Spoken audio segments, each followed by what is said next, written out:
চাল ডাল চাও না? খাবে কি তাহলে? আমরা খাবো না। খাবে না মানে?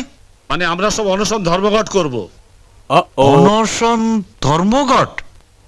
কেন? জলখাবারে আপনি আপনার ছোট বৌমাকে এত এত খাবার দিলেন, 12 গ্লাস দুধ দিলেন, আর আমাদের বেলায় শুধু এইটুকুন মুড়ি আর বাতাসা। হ্যাঁ, সাথে কি দিয়েছি? ছোট বৌমা এ বাড়ির লক্ষ্মী। আর আমরা বুঝি অলক্ষী? সরাসরি আমি সেটা বলবো না, তবে থামলেন কেন? বলুন তবে কি?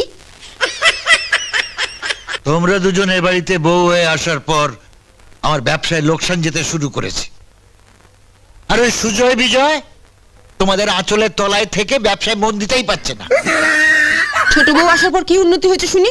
এই তো সবে এলো। মাতাজি বলেছেন। রাখো তো তোমার মাতাজি।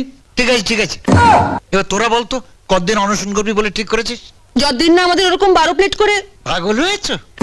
সবাইকে রোজ অমন খাবার দিতে গেলে আমি তো বাড়ি ঘর বেচতে হবে।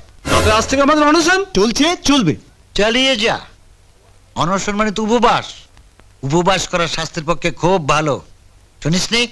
আগেকার দিনের সব মুনি ঋষিরা দিনের পর দিন উপবাস করত, যে জন্য তাদের কোনো অসুখ বিসুখ ছিল না। আমরা তাহলে ওই অনশনই করছি। তোমার কিছু বলার আছে? বলার মানে, তোরা একেবারে নির্জলা উপবাস করিস না। আমি হরিকে বলে দিচ্ছি, গাছ থেকে ডাব পেড়ে তোদের প্রত্যেককে সকালে একটা বিকেলে একটা ডাব দেবে। হরি, আরে আপনি আপনার ছোট বৌমাকেই ডাব খাওয়ান বাবা, আমরা নির্জলা উপবাসই করব। চলে এসো। চলো। মাতাজি, তুমি আমায় বাঁচালে মাতাজি। একটু দেখো ওরা যেন ওই ধর্মঘট অনির্দিষ্টকালের জন্য চালিয়ে যায় গো। মাতাজি আপনি ওটা ডাকতেছেন কাটটা? তোর বর্দা মেজদা বলে গেল ওরা সব অনশন ধর্মঘট করবে। ঘট বসাইবো? কেন? ওই যাইব নাকি? ঘট নয়, ধর্মঘট। ধর্মঘট? মাটির ঘট দেখছি, পিতল কাঁসার ঘটও দেখছি। এ ধর্মঘট কি দিয়া বানায় কাটটা? ওরে আরামদাদা, ঘট না ধর্মঘট। ওরা খাবে না। ঘট আবার কি কইরা খাইবো? ঘট কি খাওয়ানোর জিনিস? তুই যা, দেখ দেখ যা।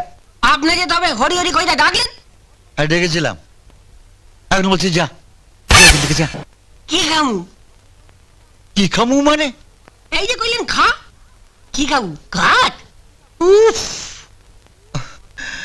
বেটা আমাকে পাগল করে ছাড়বে। কি কইলেন? একটা ছাগল আইনা চাইদা দিব এই ভাড়ার ঘরে? তোর মতন একটা আস্ত ছাগল থাকতে আবার ছাগল আনতে বলবো কেন রে? আমি ছাগল। কি কইলেন? আপনি পাগল? হ্যাঁ, আমি পাগল, বদ্ধ উন্মাদ। যা এখান থেকে, যা।